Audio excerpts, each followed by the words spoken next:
Hello and welcome to Montpellier for the 5th edition of the Milan Urban Food Policy Pact. I am delighted or honoured to be in the presence of Muhammad Yunus, a Nobel Prize laureate and founder of Grameen Bank.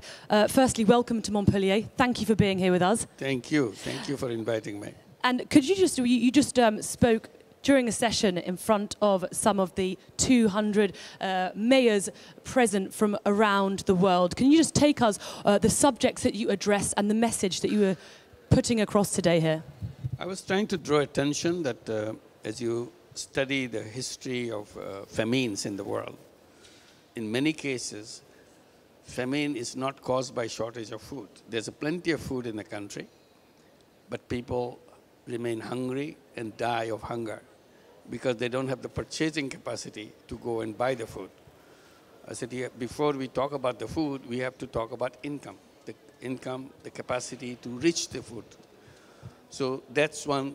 I gave example from my own experience, how I saw the famine in Bangladesh, how I created the microcredit program so that people can earn money to get to the food and so on. And the second point I was making, that we have to redefine what food is. Right.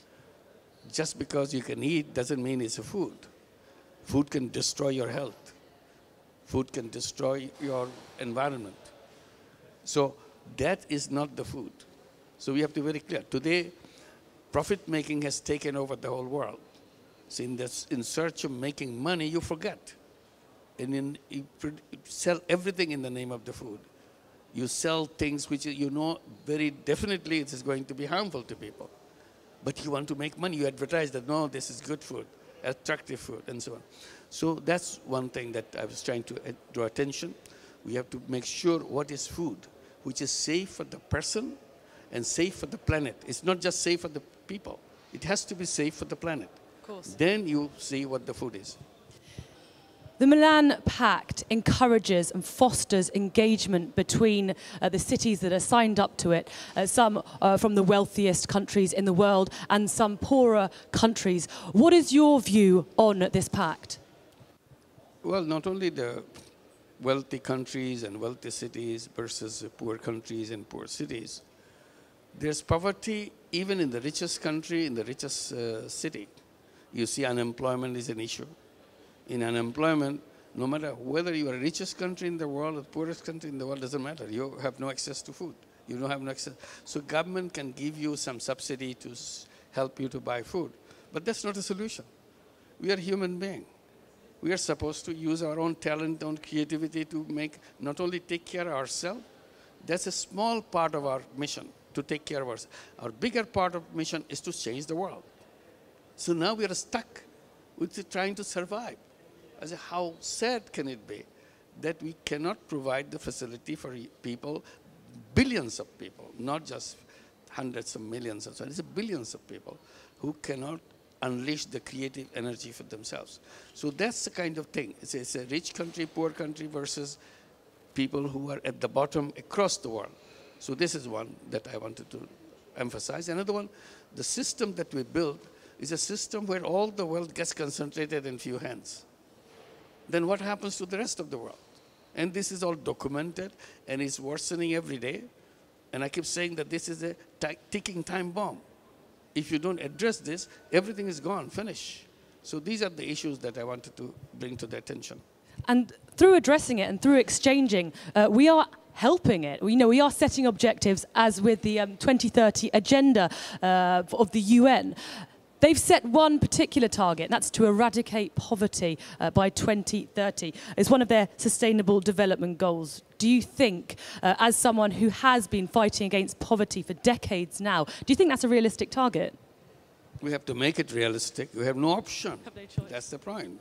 Urgency of it and necessity of it. So we have to focus on how to make it happen.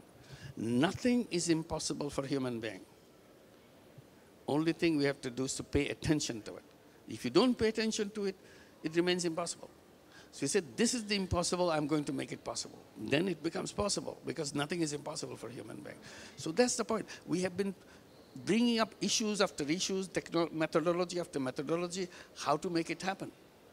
We're talking about the social business. turn around the existing kind of business which is focused on only on personal benefit, making maximization of profit. I said, that's not the only thing in the world that you maximize your profit. You can use the business methodology to change the world, but you have to forget the profit part of it. Yeah. Is it business not to make money for yourself, not to maximize the profit for yourself, but to solve people's problem without any intention of taking a penny out of that business? We call it social business. Today, that social business idea is flourishing. Young people love it, because young people is the one who want to change the world. They cannot inherit the world that's going on, which is in a disaster path. This world that we have today is in a very short notice. Is a disaster. We don't see. One issue that I raise with everybody, I said, just reflect on yourself and tell your friends what kind of world you want for your grandchildren. You just imagine that world and work for that. Don't forget about don't go after profit and so on and so forth, because that will not take you to that kind of world.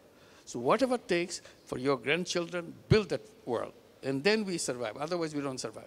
One of the things that kind of struck a chord with me during your speech was the fact that you said, and that you actually gave small loans, especially to women in the 1970s, allowing them to become entrepreneurs. And you saying that women were the most affected by famines. We've spoken a lot about education, we've spoken a lot about development, etc. But do you think that there should be more of a focus on educating women? Could that help? Could that be a part of the solution as well? It's not the education. If it doesn't exist, service doesn't exist, if Grameen Bank doesn't exist, I go and tell people how good credit is. I said, what do I do? I know credit is good, I can do something, but there's nobody to give it to me. So you have to create the institution first. Then you say, look, here is an institution, you do that. Microcredit idea has a spread all around the world. We even do it in the United States. We have Grameen America. We have 23 branches all over the United States. It works absolutely like a perfect picture. It's 100% repayment, people changing their life every day with taking the money, taking care of themselves, and starting business of their entrepreneurship comes back into them. So this is it. How come entire financial system just looks at it on the other way? It doesn't want to get involved. You have been hearing about microfinance for many years. Does any bank do microfinance? No. Why not?